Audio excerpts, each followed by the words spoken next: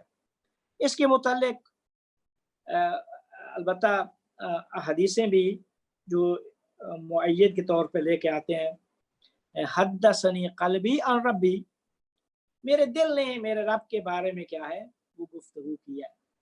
تو یہ بھی وہی دل، یعنی وہ میری عین ثابت کے مطابق ہی میں اپنی استعداد کے مطابق ہی میرا قلب متوجہ ہوگا حق تعالیٰ کی طرف. تو یہ ایک بات. اب آگے فرماتے ہیں من المقام الاقدم، یہ ابن عربی کی عبارت ہے. مقام اقدم سے، اقدم قدیم کی اس میں تفضیل ہے، یعنی جو قدیمی تر، پہلا تر، یعنی سب سے پہلا راستہ جو ہے، سب سے پہلا مقام. یعنی پیچھے عبارت اس طرح ہے کہ الحمدللہ منزل الحکم علی قلوب القلم بأہدیت طریق الامم من المقام الاقدم، کہ حمد ہے، حمد و ثنا ہے اللہ کے ساتھ خاص ہے جو حکمتوں کو نازل کرنے والا ہے انبیاء کے قلوب پر، وہ راستہ جو واحد ہے اس میں من المقام الاقدم، وہ سب سے اولی جو مقام ہے وہاں سے، وہ سب سے اولی مقام سے حکمتوں کو نازل کرنے والا ہے. وہ اولی مقام کیا ہے وہ میں نے البتہ بعد میں آ کے بھی اس کی ہم وضاحت، کیونکہ اس دن بھی تھوڑا سا میں نے اصطلاحات پیش کر دی تھی، لیکن اس کی وضاحت انشاءاللہ آگے چل کے ہوگی کہ اللہ تعالیٰ کی ایک ذات ہے، ذات کے کچھ تعینات، ایک جب تعینات میں آتی ہے خاص ہونا شروع ہوتی ہے تو پہلا مرتبہ جس سے خاص ہوتی ہے اس کو مرتبہ احدیت کہتے ہیں، مقام احدیت. مقام احدیت کے بعد دوسرا مقام ہے مقام واحدیت. بتایا تھا کہ پہلا مرتبہ ذات حق تعالیٰ کا وہ احدیت ہے، احدیت کے بعد واحدیت ہے۔ تو کہتے ہیں کہ یہ ساری حکمتیں اللہ نے جو نازل کی ہیں کلم کے قلوب پر، یہ من المقام الاقدم، یہ اس مرتبہ احدیت سے ہیں، یہ اشارہ اس مرتبہ احدیت کی طرف ہے، وہ مرتبہ احدیت جو کہ منبع ہے، سرچشمہ ہے فیض الہی کا، جو آیان پر، مقام واحدیت میں آیان پر جتنی بھی اسماء الہیہ کی آیان ہیں ان کے اوپر جتنا بھی فیض ہوتا ہے، اس فیض حق تعالی کا سرچشمہ وہ مرتبہ احدیت ہے۔ آگے فرماتے ہیں کہ وَإِنِ اخْتَلَفَتِ الْمِلَلُ وَالنِّحَلُ لِاخْتِلَافِ الْأُمَمِ، اگرچہ ملل دین مختلف ہیں، دین کثیر ہیں، تو فرماتے ہیں کہ وَإِنِ اخْتَلَفَتِ الْمِلَلُ وَالنِّحَلُ، اگرچہ دین اور ملل ملت کی جمع ہے، نہل نہلا کی جمع ہے، ملت کا مطلب ہوتا ہے دین، نہلا کا مطلب ہوتا ہے مذہب یا عقیدہ، یعنی دین وہ ایک دریا سمجھیں، سمندر سمجھیں، اور نہل وہ مذہب و عقیدہ یعنی وہ نہر سمجھیں۔ لاختلاف الامم، امم کے اختلاف کی وجہ سے ملل اور نہل بھی مختلف ہوئے ہیں، چونکہ لوگ مختلف ہیں، لوگوں کی استعدادیں صلاحیتیں مختلف ہیں، تو ان کے اختلاف سے دین اور مذہب بھی مختلف ہے۔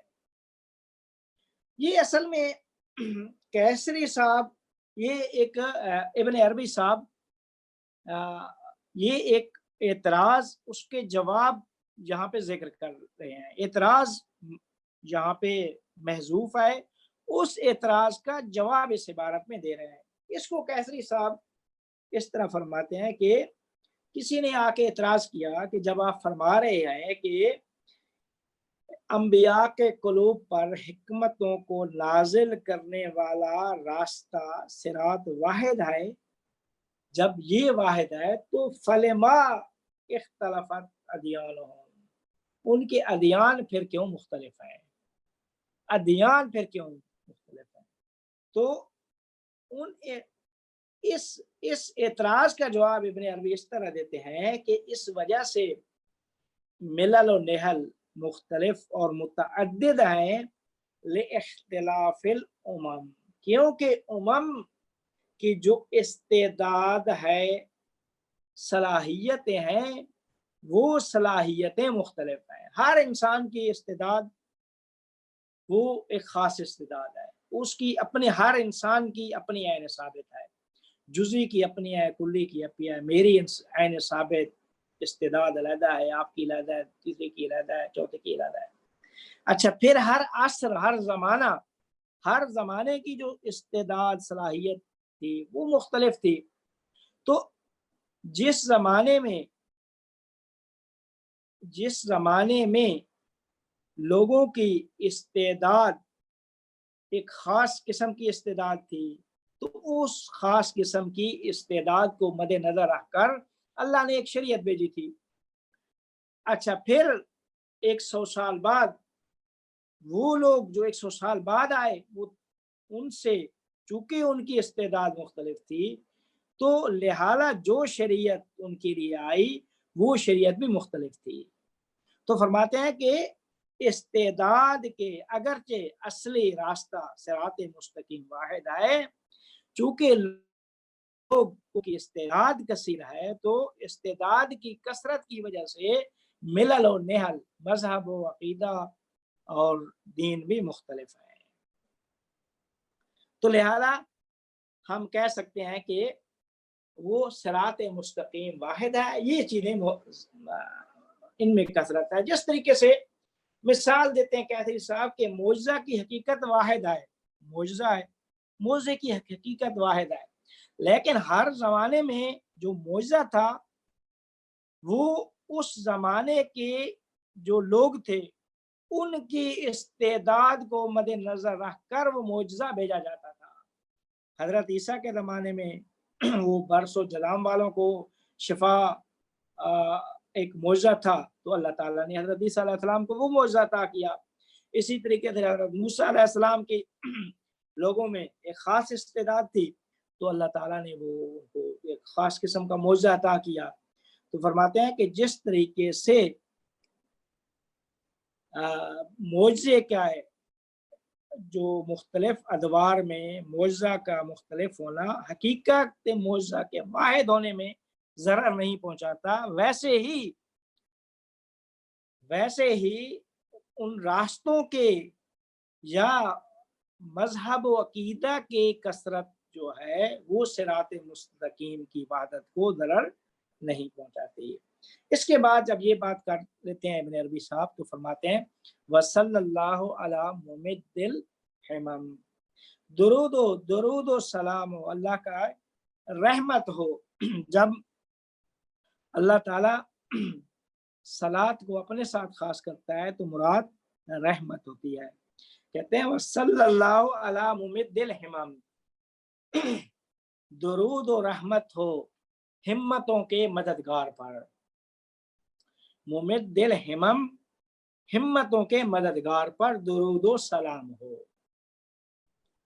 اب ہمتوں کے مددگار، یہ جو رحمت اور صلاۃ ہے یہ متعلق ہوئی ہے قلب نبی اور روح نبی سے۔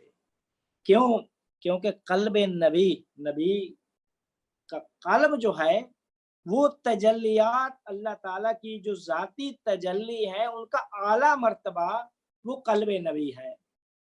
اعلیٰ مرتبہ اول ما خلق اللہ نوری، سب سے پہلے اللہ نے میری حقیقت کو خلق کیا، پیغمبر فرماتے ہیں۔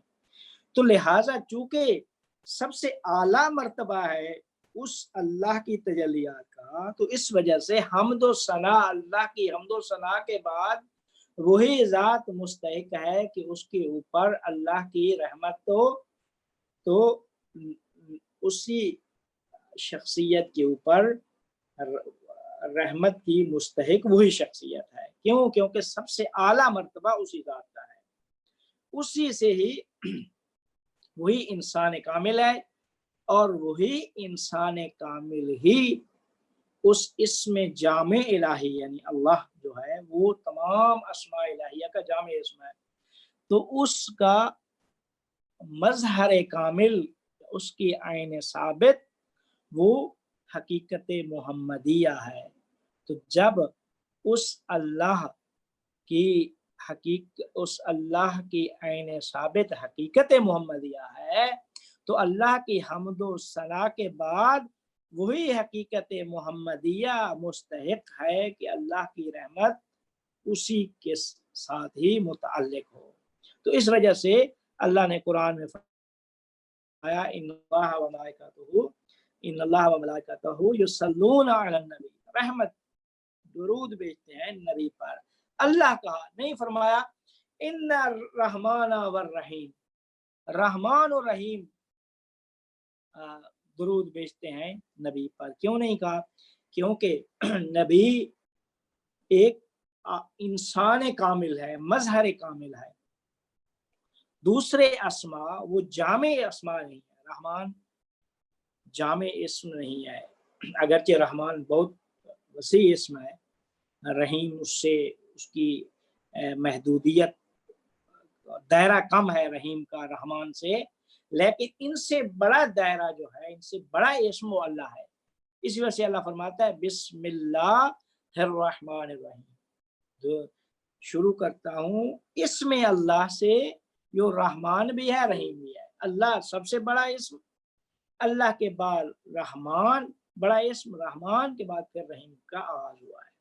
تو نبی پہ چونکہ درود اللہ فرمایا، ان اللہ نہیں فرمایا رحمان رحیم علیم خبیر۔ کیوں؟ کیونکہ وہ جتنے بھی اسماء الہی ہیں وہ سارے کے سارے جامع اسماء نہیں ہیں، اس میں جامع چونکہ اللہ ہے تو حقیقت محمدیہ وہ اس میں جامع اللہ کی مظہر کامل ہے، تو لہذا یہ وہی اسم اس کے اوپر درود و سلام بھیج سکتا ہے۔ رحمان اور رحیم کے ساتھ اللہ نے یہ بات خاص نہیں کی۔ فرمایا کہ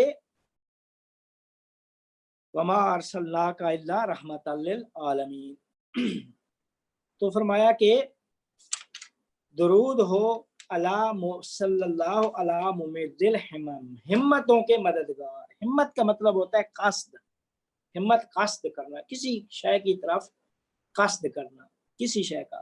قرآن میں ہے نا، عربی میں کہتے ہیں ہما بکذا، اس نے اس طرح قصد کیا۔ یا قرآن میں ہے نا حضرت یوسف اور حضرت زلیخا کا جو واقعہ ہے، اس میں فرمایا وَلَقَدْ هَمَّتْ بِهِ وَهَمَّ بِهَا، زلیخا نے یوسف کا قصد کیا اور یوسف نے زلیخا کی طرف قصد کیا، یعنی مائل ہوئے۔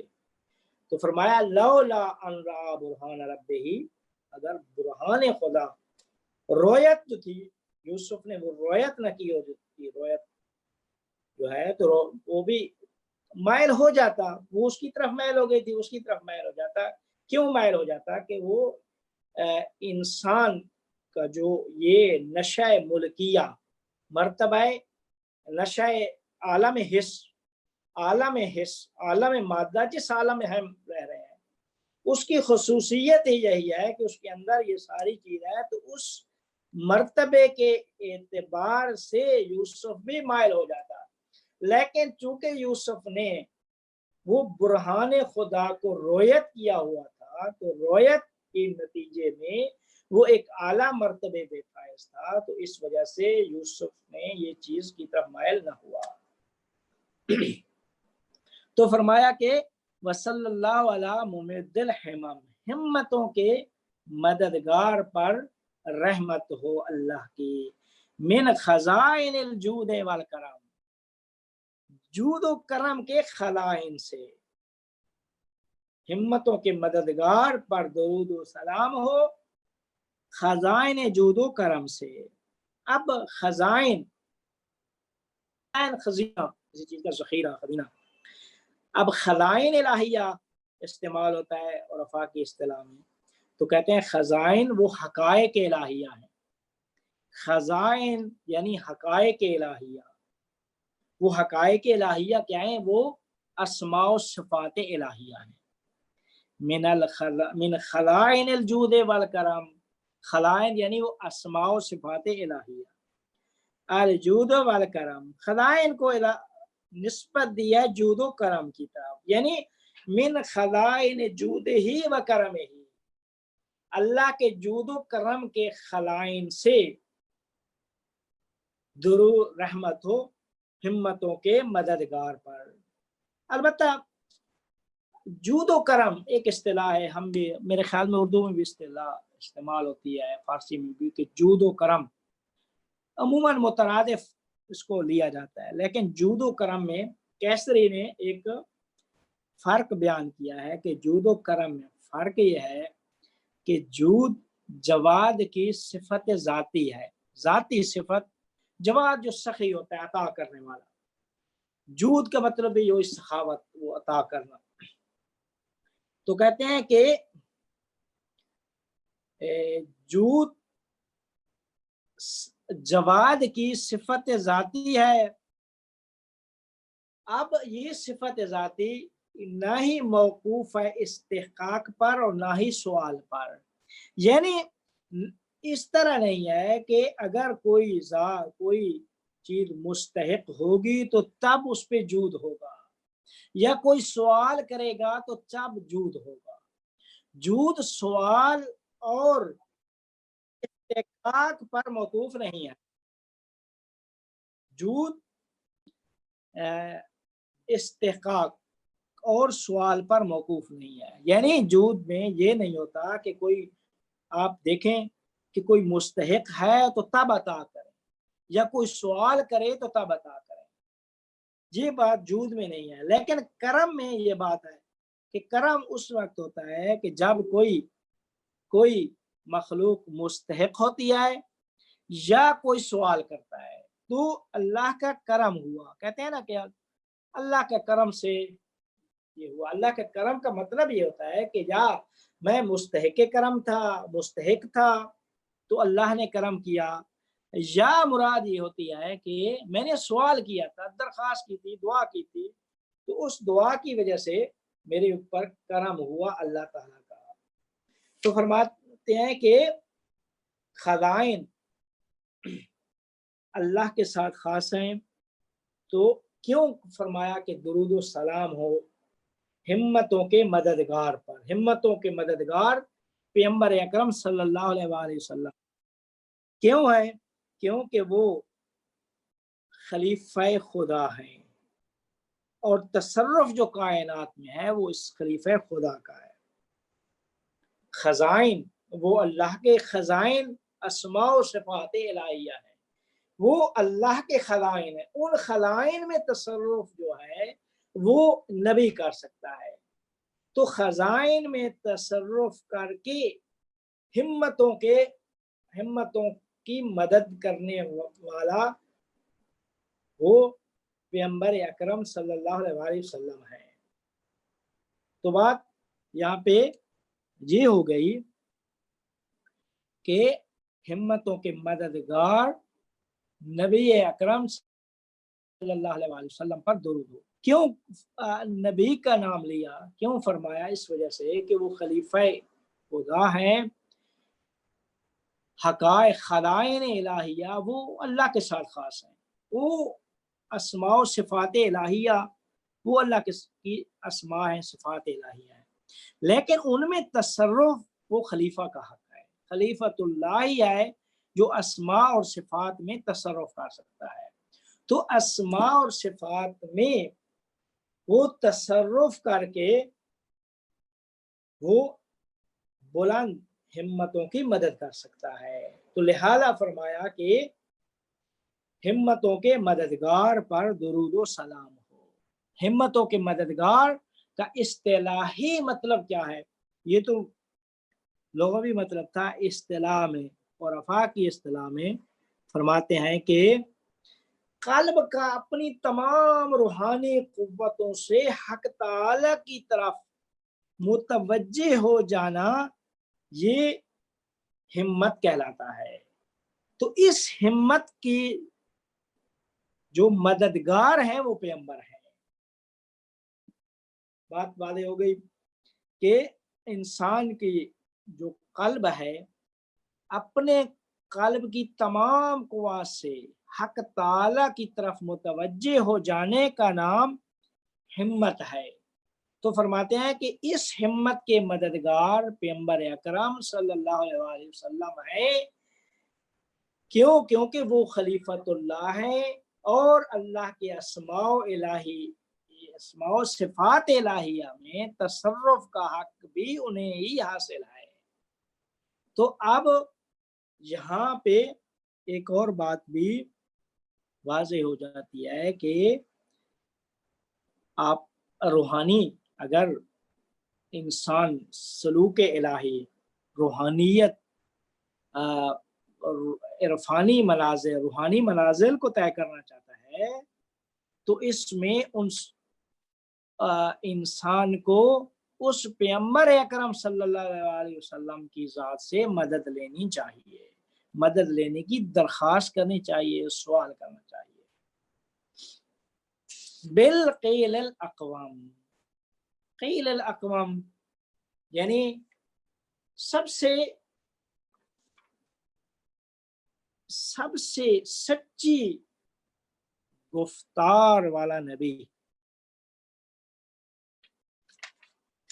بالقیل ہمتوں کے درود و ہمتوں کے مددگار پر خلائن جود و کرم سے بالقیل الاقوام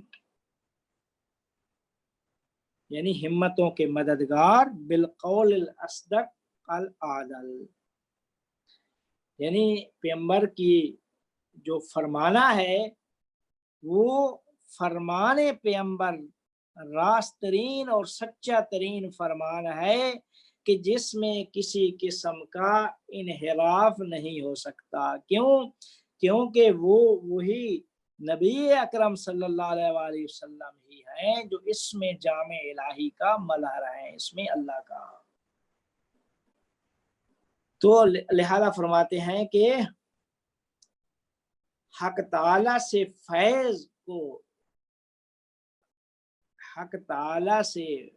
فیض پہنچتا ہے پیغمبر پر، اور پیغمبر سے ہی فیض کو افاضہ کیا جاتا ہے مختلف استعداد اور صلاحیتوں کے مطابق جو ہمتیں ہیں ان کو مد نظر رکھ کر فیض الہی پیغمبر سے ہی افاضہ کیا جاتا ہے۔ تو فرماتے ہیں کہ پس ہمتوں کے مددگار پر بالقیل الاقوام، کیونکہ فیض الہی اللہ سے پیغمبر پہ پہنچتا ہے اور پیغمبر سے ہی آگے تمام مخلوقات کی استعداد اور صلاحیت کو مد نظر رکھ کر وہ فیض الہی پہنچتا ہے۔ اچھا، ابھی ابن عربی نے نام نہیں لیا کہ وہ کون ہے، فرمایا کہ صلی اللہ علی ممد الحمام من خزائن الجود والکرم بالقیل الاقوام محمد وآلہ وسلم، محمد صلی اللہ علیہ وآلہ وسلم ہے کہ جو تمام انبیاء کی ارواح کے مددگار ہیں بحسب الظہور والزمان، زمانے اور ظہور کے اعتبار سے۔ جب وہ غیب میں ہیں تب بھی تمام انبیاء کی ارواح کے مددگار ہیں، اور جب وہ غیب میں نہیں ہیں، عالم شہادت میں ہیں، تب بھی وہ تمام انبیاء کی ارواح کے مددگار ہیں۔ اب آگے فرماتے ہیں وآلہ محمد وآلہ، بس محمد درود و سلام ہو ہمتوں کے مددگار پیغمبر پر، پیغمبر اور ان کی آل پر۔ یہاں پہ آل کا مطلب اس کو کیسری نے بہت اچھے کچھ معنی ذکر کیے ہیں۔ فرماتے ہیں کہ آل سے کیا مراد ہے؟ آل یعنی اہل، قریبی لوگ، قرابت کے معنی میں انہوں نے ذکر کیا ہے۔ فرماتے ہیں کہ قرابت تین طرح کی ہوتی ہے۔ قرابت یعنی رشتہ داری، قربت۔ محمد اور ان کی آل پر درود ہو۔ محمد کی آل وہ محمد کے قرابت اور قریبی لوگ ہیں، اقارب، عزیز و اقربا، اقارب ہیں۔ فرماتے ہیں کہ قرابت کا کیا مطلب ہے؟ کہتے ہیں قرابت کی تین معنی ہیں، یا پیغمبر سے قرابت سوری ہے، سواد سے صورتن ہے، یا معنن ہے، یا صورتن و معنن ہے۔ تین اصطلاحات مرادی ہیں، یعنی ایک یا صورت میں پیغمبر سے قرابت ہے، یا معنی میں قرابت ہے، یا صورت اور معنی ہر دو لحاظ سے پیغمبر کے ساتھ قربت رکھتے ہیں۔ یہ تین اس کے معنی ہو گئے، تین صورتیں، تین شکیں بن گئی۔ کہتے ہیں کہ جو پیغمبر سے صورت اور معنی دونوں کے اعتبار سے قرابت رکھتا ہے وہی خلیفہ اور امام ہے، خلیفہ اور امام ہے، اور قائم مقام وہی ہے، چاہے وہ فرماتے ہیں کہ اولیاء میں سے ہو، چاہے جو بھی اس کو آپ مراد لیں، پچھلے نبی کی آل بھی لیں تو مراد وہی ان کے قرابت دار سے مراد یعنی وہی ان کے خلیفہ اور ان کے جو قائم مقام ہیں۔ تو بس پہلا پہلی صورت یہ ہو گئی کہ پیغمبر سے یا قربت صورت اور معنی دونوں میں ہے، اگر دونوں میں ہے تو وہی لوگ، وہی آل پیغمبر کی، وہ خلیفہ پیغمبر ہے اور امام ہے جو قائم مقام ہے، اور جس کی نسبت پیغمبر سے فقط معنی کے اعتبار سے ہو، جیسے باقی اولیاء الہی ہیں، جیسے مومن آل فرعون، قرآن میں مومن آل فرعون۔ البتہ بعض جگہ پہ ابن عباس سے روایت ہے کہ واہ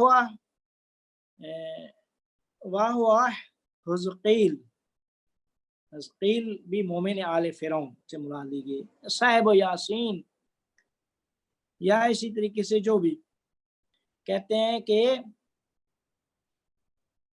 یا پیغمبر نے بعض کو کہا ہے، پیغمبر کے صحابی تھے سلمان فارسی، کہ سلمان فارسی کے بارے میں پیغمبر نے فرمایا تھا سلمان منا اہل البیت، سلمان ہماری اہل بیت میں سے ہے۔ اب کوئی رشتہ داری نہیں تھی پیغمبر کے ساتھ سلمان کی، سلمان ایک فارس کا رہنے والا فارسی تھا، پیغمبر عربی تھے، اچھا کسی قسم کی رشتہ داری نہیں تھی، لیکن سلمان نے اتنی اتباع کی پیغمبر کی اور اتنے اعمال انجام دیے کہ پیغمبر کو خود فرمانا پڑ گیا سلمان منا اہل البیت، سلمان ہماری اہل البیت میں سے ہے۔ تو سلمان کی قرابت جو پیغمبر سے تھی وہ قرابت معنوی تھی، معنی کے اعتبار سے قرابت تھی۔ تو کہتا ہے کہ معنی کے اعتبار سے قرابت کی مثالیں جیسے سلمان، مومن آل فرعون، دوسرے لوگ۔ اچھا، تیسری قسم کی قرابت صورت میں ہے۔ اب کہتے ہیں کہ جو قرابت پیغمبر سے صورت میں ہے اس کی دو قسمیں ہیں، یا بحسب طینت ہی، وہ مٹی کے اعتبار سے ہے کہ ان کی خون ایک ہے، یعنی رشتہ داری ہے، ان کی اولاد میں سے ہے، جیسے کہ سادات و شرفا، سادات سید جتنے بھی ہیں یہ پیغمبر کے ساتھ جو ان کی رشتہ داری قرابت اگر صورت میں ہے تو یہ صورت والے یا طینت کے اعتبار سے ہے یا بحسب دین ہی و نبوت ہی، دین اور نبوت، پیغمبر کی نبوت اور دین کے جو تابع لوگ ہیں، جو صدیق صالح نیک لوگ ہیں، تو یہ نیک لوگ جتنے بھی ہیں، علماء، صالحین، شہداء، جو اللہ کے نیک بندے، یہ سارے کے سارے دین اور پیغمبر کی نبوت کی اتباع کر کے ہی انہوں نے پیغمبر سے قرابت حاصل کیا ہے۔ تو یہ جو قرابت ہے یہ صورت میں ہے لیکن دین اور نبوت کے اعتبار سے ہے یہ قرابت۔ تو جو سادات کی قرابت ہو گئی پیغمبر سے وہ طینت کے اعتبار سے ہے کہ یہ ہماری طینت سے ان کو خلق کیا گیا، ہماری مٹی، طینت یعنی مٹی سے، انہی کی پیغمبر کی مٹی سے یہ لوگ خلق ہوئے ہیں، یعنی اسی پیغمبر کی اولاد میں سے ہے۔ اب یہاں پہ جب درود و سلام بھیج دیے، ابن عربی نے فرمایا کہ اللہ حمد و ثنا اللہ جامع جمیع اسما، محمد پر درود ہو کہ محمد صلی اللہ علیہ وآلہ وسلم وہ اس میں جامع الہی کی حقیقت عین ثابت، جو یہی حقیقت محمدیہ ہے، تو اسی سے ہی فیض الہی آگے مخلوق تک پہنچتا ہے۔ تو اب یہی وہ ذات ہستی ہے جو اللہ کی صلوات کی مستحق ہے۔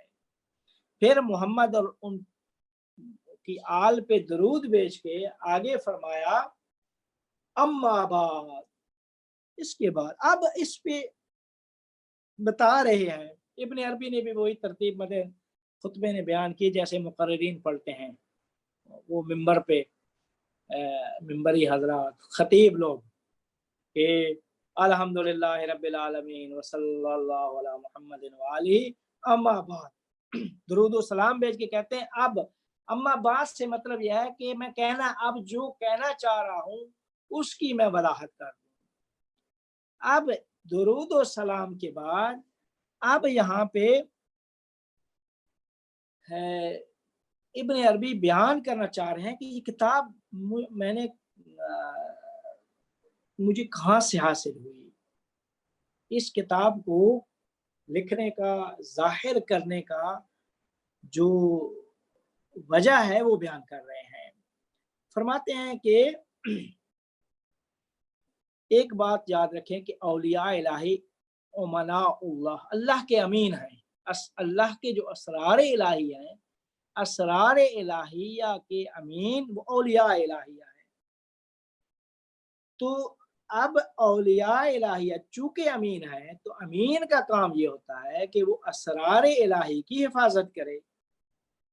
حفاظت کرنے کا مطلب یہ ہوتا ہے کہ غیروں کی، دوسروں کی، اغیار کی دسترس، اغیار اس کتاب میں کچھ رد و بدل، زیادتی، کمی زیادتی نہ کر سکیں. تو فرماتے ہیں کہ اولیاء الہی امین ہیں. امین جو ہوتا ہے وہ اسرار الہی کی حفاظت کرتا ہے، اور ہم چونکہ اولیاء الہی ہیں تو لہذا اللہ کے اسرار الہیہ کے امین ہیں. تو آپ فرماتے ہیں کہ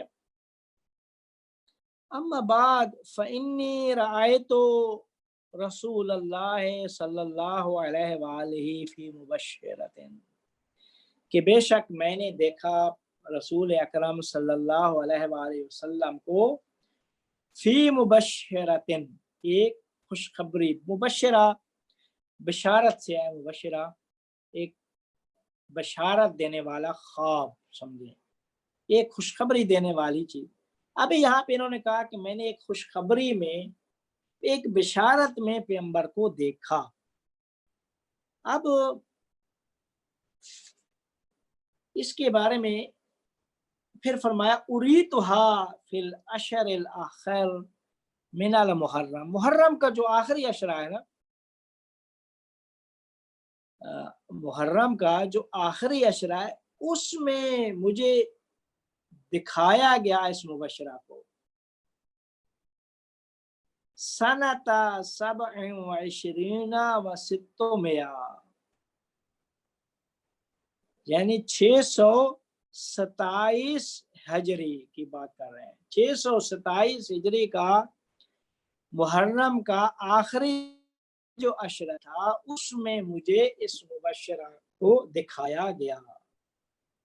اب یہ فرمایا کہ میں نے رسول اللہ کو دیکھا. اب یہ رویت، اب یہاں پہ بحث میں پڑ گئے شارحین کہ ابن عربی نے پیغمبر کو کیسے دیکھا، بالبصیرہ دیکھا یا بالبصر دیکھا، کہ آنکھوں سے دیکھا، اپنی آنکھ سے دیکھا، ظاہری آنکھ سے، یا سے دیکھا، دل کی آنکھ سے. تو فرماتے ہیں کہ اس کے متعلق فرماتے ہیں کہ چونکہ جتنے بھی کامل لوگ ہوتے ہیں وہ تمام عوالم میں ان کا ظہور ہوتا ہے.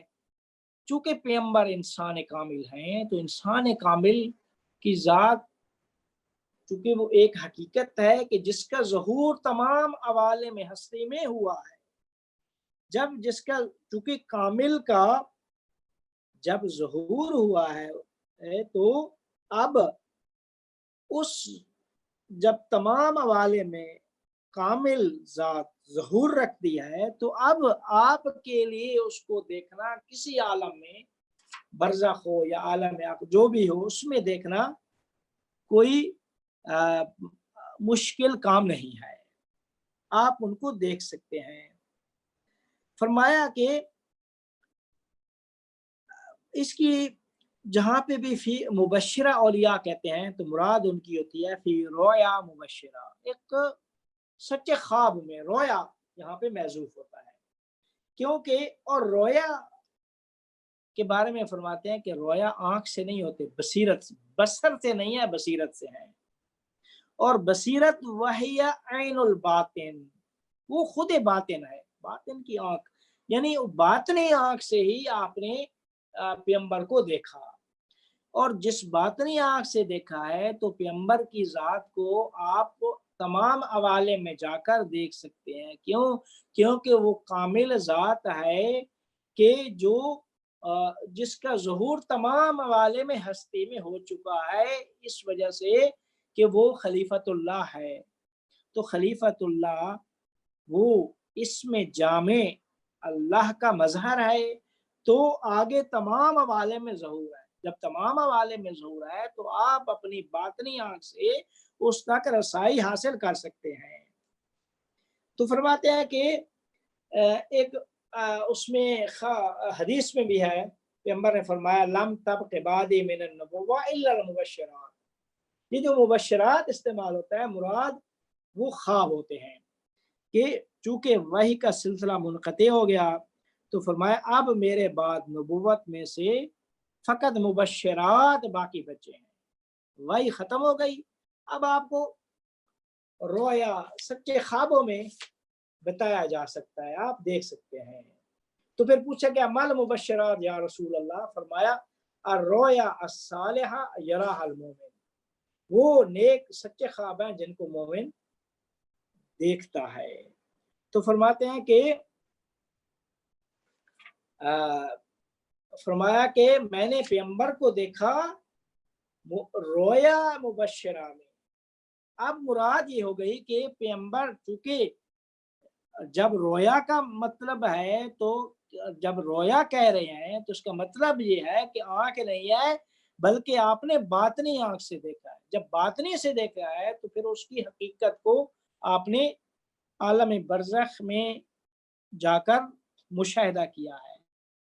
جب مشاہدہ کیا تو فرمایا کہ اریتھا فی العشر الاخر، مجھے دکھایا گیا۔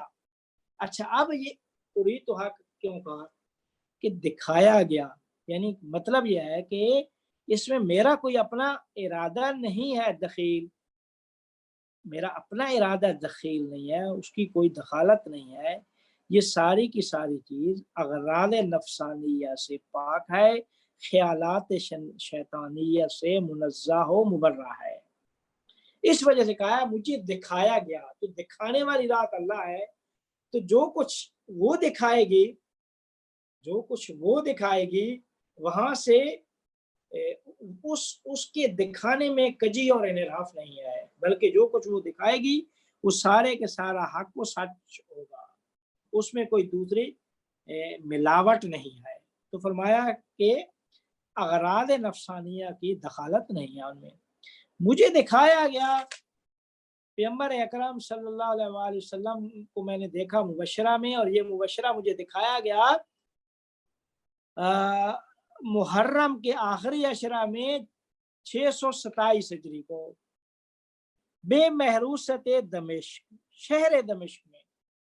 اچھا شہر بے محروست دمشق یعنی کہتے ہیں کہ محروسہ، البتہ کچھ عرفاء نے اس کی وہ بات کی ہے کہ مراد یہ ہے کہ میں جب دمشق میں یہ محروسہ دمشق یہ کنایہ ہے کہ جب میں خلق سے مخلوقات سے جب میں نے خلوت کی ہوئی تھی، مخلوقات سے دور تھا، خلق سے دور تھا، عزلت کے زمانے میں دمشق شہر میں مجھے اس کو دکھایا گیا، اس مبشرہ کو۔ تو میں نے اس مبشرہ میں پیغمبر کو دیکھا، پیغمبر اکرم صلی اللہ علیہ وآلہ وسلم کو دیکھا، وَبِيَدِهِ کتاب، پیغمبر کے دست مبارک میں کتاب تھی۔ فقالا، پیغمبر نے مجھے فرمایا لی ھذا کتاب و فصوص الحکمہ، یہ کتاب فصوص الحکم ہے، یہ کتاب فصوص الحکم ہے، خذ ہو، اس کو پکڑو، وَخْرُجْ بِهِ إِلَى النَّاسِ، اب اس کو پکڑ کر لے جاؤ لوگوں کی طرف، يَنْتَفِعُونَ بِهِ، تاکہ وہ اس سے فائدہ حاصل کریں۔ فَقُلْتُ السَّمْعَ وَالطَّاعَةَ لِلَّهِ وَلِرَسُولِهِ، کہتے ہیں میں نے جو ہی یہ بات سنی تو میں نے کہا سمعا وطاعتا، اللہ اور اس کے رسول کی، طاعت و شنوائی اللہ اور اس کے رسول کیا، میں نے اطاعت کی، پیغمبر کے فرمان پہ، پیغمبر کی بات پہ لبیک کہا۔ وَطاعت للہ ولرسولہ وَأُولِي الْأَمْرِ مِنَّا كَمَا أُمِرْنَا، جس طرح ہمیں اس کا کیا کہتے ہیں امر کیا گیا ہے۔ وقت میرا پہلے وقت جی یہاں میرا خیال ہے ہو گیا، گھنٹہ مکمل ہو گیا. ٹھیک ہے، میں انشاءاللہ نا پھر اس بات کی کہ یہ جو پیغمبر نے کتاب دی، یہ کتاب کیا یہ کتاب تھی لکھی ہوئی یا اس سے کیا مراد ہے، اس کی وضاحت جو ہے نا انشاءاللہ اگلے اس میں ہم انشاءاللہ بیان کریں گے. تو یہاں سے یعنی اب یہاں پہنچ گئے کہ یہ بتانا چاہ رہے ہیں کہ مجھے یہ کتاب کہاں سے حاصل ہوئی، کہ دمشق میں مجھے پیغمبر نے ہی یہ کتاب دیا اور کہا کہ اسے لوگوں کی طرف لے جائیں تاکہ لوگ اسے فائدہ حاصل کریں. جی آپ سوالات اگر سوال میرا خیال ہے اگلی نشست میں لے لیں، شروع کے کچھ منٹوں میں. گھنٹہ مکمل ہو گیا ہے تو میں نے کہا میرے خیال اچھا گھنٹہ کے بعد 15 منٹ نہیں تھے سوالات، اگر کسی نے گھنٹے کی مکمل رکھا تھا، گھنٹے کی نشست. السلام علیکم. علیکم السلام. اگر وہ اس پر تھوڑا سا ذرا میں یہ چاہ رہا تھا کہ جو اسکیم ابن عربی نے تعارف کرائی تھی تنزلی کی، اگر آپ اسی کو کنٹینیو اس لیکچر میں کر لیتے، وہ پچھلی لیکچر کی کنٹینیوٹی رہ جاتی نا. آج تھوڑا سا ذرا وہ ٹاپک سے تھوڑا سا وہ نہیں ہو گیا. تو ہم تو پچھلی بار تو آپ اسکیمیٹائزیشن بتا رہے تھے نا کہ ذات کی تنزلی کیسے ہوتی ہے. تو میں دیکھیں اسی چونکہ وہ ذات کی تنزل انشاءاللہ آگے بتائیں گے. یہ پس آدم میں ہم شروع کریں گے یہی بات. میں صرف یہ ابن عربی کی یہ جو عبارت تھی نا کہ الحمدللہ ہے، کس طریقے سے حمد و ثنا اللہ سے کی اور اللہ سے پھر وہ پیغمبر پہ پہنچے اور پیغمبر سے آگے انہوں نے جو جس ترتیب سے خطبہ شروع کیا، وہ اس کی جو عرفانی جو وضاحت تھی وہ میں آپ کو کے لیے بیان کرنا چاہ رہا تھا کہ حمد و ثنا اللہ جامع جمی اسما، اس میں اسما میں سے اللہ جامع جمی اسما، اور پھر اس کی عین ثابت حقیقت محمدیہ، درود و سلام اسی پہ، اور اسی سے ہی فیض الہی آگے مخلوقات تک. تو یہ انشاءاللہ اس کی وضاحت انشاءاللہ فص آدم میں ہم انشاءاللہ اس کو وضاحت سے. ایک کوشچن تھا وہ پچھلے ٹاپک پچھلے لیکچر سے ریلیٹڈ ہی تھا کہ جس میں یہ ہم نے یہ اسٹیبلش کیا تھا کہ جو اس میں جو اللہ کا اسم ہے، ٹھیک ہے، اس کا جو مصدر ہے وہ حقیقت محمدی ہے. اچھا، اب یہ جو حقیقت محمدیہ ہے، یہ منسوب اس کو آپ ایک فرد کے ساتھ کر سکتے ہیں یا ایک زیادہ افراد کے ساتھ اس کو منسوب کر سکتے ہیں؟ کچھ لوگ یہ کہتے ہیں حقیقت محمدیہ کو آپ سے رسول اکرم کے ساتھ منسوب کر سکتے ہیں، یا کہ نہیں ہر انسان کامل جو ہے اس کے ساتھ اس کو منسوب کر سکتے ہیں حقیقت محمدیہ کو. نہیں، دیکھیں حقیقت محمدیہ ایک حقیقت ہے، اور اس حقیقت کا مظہر کامل جو اس عالم شہادت میں ہے وہ پیغمبر اکرم صلی اللہ علیہ وآلہ وسلم ہے. اس وجہ سے نبوت ان پہ پہنچ پہ ختم ہو گئی. جو دوسرے انبیاء ہیں اس حقیقت وہ بھی اسی حقیقت میں ہے، لیکن یہ ہے کہ اس درجات مراتب میں ایک بحث ہے، اس میں فرق ہے جو ہے نا وہ انشاءاللہ. جی، لیکن اس حقیقت جو ہے حقیقت محمدیہ، وہ جو ایک حقیقت ہے، اس حقیقت کے جو یہ جہاں اس عالم ملک عالم شہادت میں جو ذات کامل طور پہ ہر حوالے سے حقیقت پوری حقیقت محمدیہ کی کا جو بطور کامل ظہور جس ذات میں ہوا ہے، جس شخصیت میں، وہ یہی پیغمبر اکرم صلی اللہ علیہ وآلہ وسلم تھے کہ جو جن کی ولادت مکہ میں ہوئی تھی. اگر اصل میں یہ جو بھی آپ نے بات کی ہے نا کہ اگر دو انسان اس میں اللہ کا مظہر ہو مثال کے طور پہ، تو اب اگر دونوں انسان اس میں اللہ کا مظہر ہے تو اب ان دونوں میں جو ڈفرنس ہوگا، اگر آپ ان دونوں میں ڈفرنس کریٹ کریں، ایک کو کہیں کہ وہ افضل ہے اور ایک کو کہیں وہ کمتر ہے، تو میرے حساب سے یہ ڈفرنس جو ہے اتنا سگنیفیکنٹ نہیں ہوگا. مطلب یہ difference spiritual point of view سے اتنا سگنیفیکنٹ نہیں ہوگا. صرف ایک یہ بات ہوگی کہ مثال کے طور پہ جس کو افضل آپ کہہ رہے ہیں اس میں سے لیٹ سے زیادہ پاسبلٹیز مینیفیسٹ ہو رہی ہوں گی مثال کے طور پہ، یا اس کو زندگی میں ایسا موقع ملا ہوگا کہ وہ ویرائٹی آف پاسبلٹیز کو مینیفیسٹ کر سکے جو اس میں اللہ کے اندر چھپی ہوئی ہے. اور جو دوسرا شخص ہے اس کی زندگی میں ایسے سرکمسٹانسز ہی پیدا نہیں ہوئے ہوں گے کہ وہ کچھ پاسبلٹیز کو مینیفیسٹ کر سکے. تو اس اعتبار سے پھر ان دونوں میں یہ رینکنگ کرنا یہ کس حد تک جسٹیفائڈ ہے، یہ اگلے لیکچر کے لیے اس کو کرنا ہے. ٹھیک ہے، میں انشاءاللہ اس کو یعنی ایک اچھے طریقے سے اس کی وضاحت کریں گے انشاءاللہ. یہ بات یہ ساری باتیں جو بھی سوالات آپ کے ذہن میں آ رہے ہیں نا انشاءاللہ یہ آگے ہم ساری یہی باتیں ہیں جو ہے نا یہ اگلا میرے خیال میں 1-2 لیکچر میں یہ ختم ہو جائے گا مقدمہ فصل آدم میں بڑی زبردست قسم کی. کیونکہ دیکھیں نا مثلا ایک شخص ہے جس میں شجاعت کی کیپیبلٹی ہے لیکن اس کو زندگی میں ایسا موقع ہی نہیں ملا کہ وہ شجاعت کو فعلی مرتبہ میں ظاہر کر سکے. تو اس کا مطلب یہ تھوڑی کہ اس میں شجاعت کی کوالٹی نہیں. تو اس طرح کے جو ڈفرنس میں آپ کو انشاءاللہ آپ کو اس کا آگے بڑا اچھی وضاحت کروں گا. آپ عامر صاحب سے رابطہ کر لیجیے گا. آپ پوچھ لیں ایک سوال اور جو طلبت مریم صاحبہ ہیں ان سے لے لیں. سر میرا کوشچن یہ ہے کہ آپ نے یہ کہا کہ ہمتوں کی مدد کرنے والی ذات نبی صلی اللہ علیہ وسلم کی ہے جو اسماء اللہ کے پہ تصرف کر کے پھر مدد کرتی ہیں. تو یہ تصرف کی تھوڑی سی اگر آپ تفصیل بتا دیں کہ اس کا کیا مطلب ہے اسماء اللہ کا تصرف کرنا. میں آپ کو مثال دیتا ہوں آپ کو تصرف دیکھیں. اللہ کے خزائن جو ہیں خزینے خلائن وہ اسماء اور صفات الہیہ ہیں. اب ان صفات الہیہ میں تصرف کرنا اسماء میں تصرف کرنا. میں مثال دیتا ہوں جیسے ایک کمرہ ہے کمرے میں بہت ساری چیزیں پڑی ہیں مثلا جو ہے نا وہ 10-20 فروٹ پڑے ہیں. مثال دے رہا ہوں میں آ کے ایک اٹھا کے کھا جاؤں دوسرے کو نہ کھاؤں. میں ایک اٹھا کے ایک کو دے دوں دوسرے کو اٹھا کے دوسرے میں دے دوں تیسرے کو تیسرے میں دے دوں جو ہے نا وہ. تو یہ ہے تصرف. اس کو کہتے ہیں تصرف کرنا. اب خزائن الہیہ اس کے اسماء اور صفات ہیں. اسماء و صفات ان ہر اسم کی عین ثابت ہے. تو اس عین ثابت کے مددگار جو ہیں یعنی عین ثابت مراد استعداد صلاحیت ان کے مددگار و پیغمبر کی اکرم صلی اللہ علیہ وسلم کی ذات ہے. کیوں؟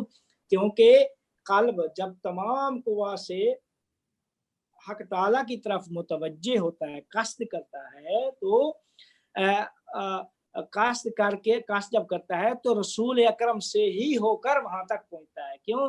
کیونکہ درمیان میں وہ حقیقت محمدیہ نبی اکرم صلی اللہ علیہ وسلم یہ ہے کہ جو اس فیض الہیہ پیغمبر سے ہو کر آگے مخلوقات تک پہنچتا ہے. آگے تمام قلوب انسانی تک اسی سے ہی پہنچتا ہے.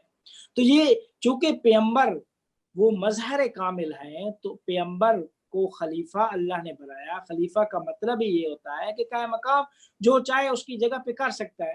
تو اس کی اسماء اور صفات کی جو حقیقتیں ہیں مثال دے رہا ہوں مثلا میری عین ثابت ہے کہ میں نے مثلا جو ہے نا وہ لکھا ہوا ہے کہ آج میں مثلا فلاں کام مثال دے رہا ہوں ایک عام سمجھانے کے لیے.